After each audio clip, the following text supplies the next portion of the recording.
Hello everybody, this is Emma and welcome back to another Overwatch League review. Today we're discussing the Chengdu Hunters match versus the Guangzhou Charge yesterday, and it was a really entertaining series, even if it wasn't necessarily the closest series. And so I'll get into a few things about each team, but this episode will specifically focus on the Chengdu Hunters and what kept them out of this series. First off, while the highlight package is still rolling through this map specifically, I want to point out Chara and Shu on the Baptiste Zen versus Kyo and Langsa on the Baptiste Brigida. And I talked about in one of my videos the other day how much I love this Baptiste and Zenyatta combo on this map. This specific point. It's so good. I really think once you capture that point especially, they're able to just pump out so much damage. There's something these teams do so well with it that really keeps the other team out of it. And so that was the problem for the first map, that that first point, the Zenyatta Baptiste combo really stopped them short, and that the Chengdu Hunters probably need to switch things up. And then heading on to the second point, this is one of the most skirmishy maps in the league, and I'm surprised we didn't see a Pharah or anything. But anyway, moving into why I think the Hunters lost this series. The Hunters had terrible ultimate usage, and that should be a good sign for Hunters fans, because that's something that can pretty easily be fixed. It's not an insane, your players just mechanically aren't good enough, your team just doesn't know how to work together. It's just simple, at the moment, decision makings of realizing, these guys are uphill players. I know they're smart enough to understand, hey, it's way too late to use this ultimate. But it happened way too much for these guys.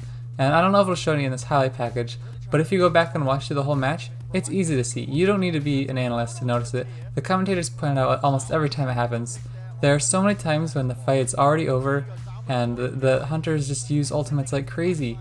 And that's honestly what kept them out of this series. I thought the Charge outperformed them today either way, but if the Hunters were able to manage their ultimates just that little bit smarter, I really think they could have kept this series competitive.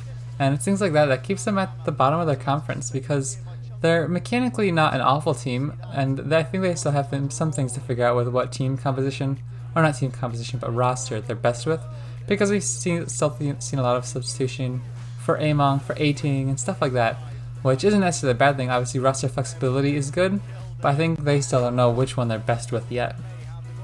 And so outside of that, I think they're close. Once they start figuring out this ultimate usage, I think the roster will kind of fill in once you realize, which players will be able to manage their resources a bit smarter, because we all know that Overwatch is all about the value and how important ultimates are, especially in the pro scene, where one tiny little mistake, one tiny little advantage is going to be huge, and that's what these teams need to figure out. But I'll talk about the Charge for a minute before I get onto the Hunters one last time. Eileen and Happy did really well, I thought, and Happy specifically had some huge moments on the Widowmaker, I thought, throughout the series. I thought Shu did really well, other than just that first point. I thought he played pretty well throughout the series, but Krong was definitely the MVP.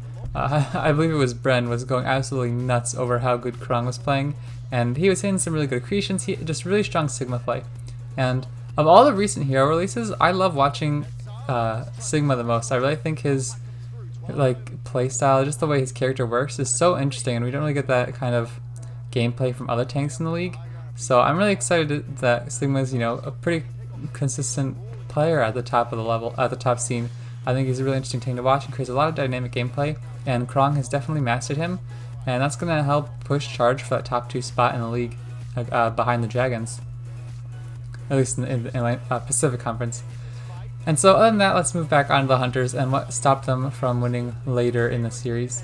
They ended up going with a Genji composition and a Nano Blade composition, which is really fun, and yeah, it works a little bit as far as pushing the point once or twice once you get that blade.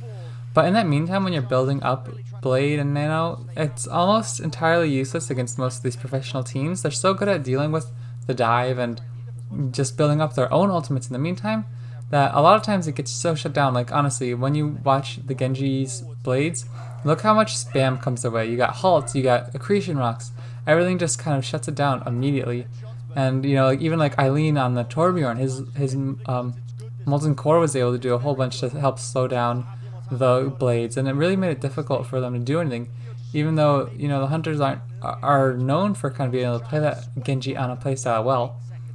And so other than that, I think they'll just need to figure out in the next few weeks, either really need to work on that Genji playstyle or switch it up, because fundamentally it does not work against some of these top tier teams.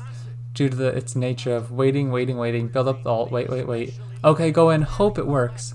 If it works, then you get one push before the next team fight when you don't have really anything to move in on.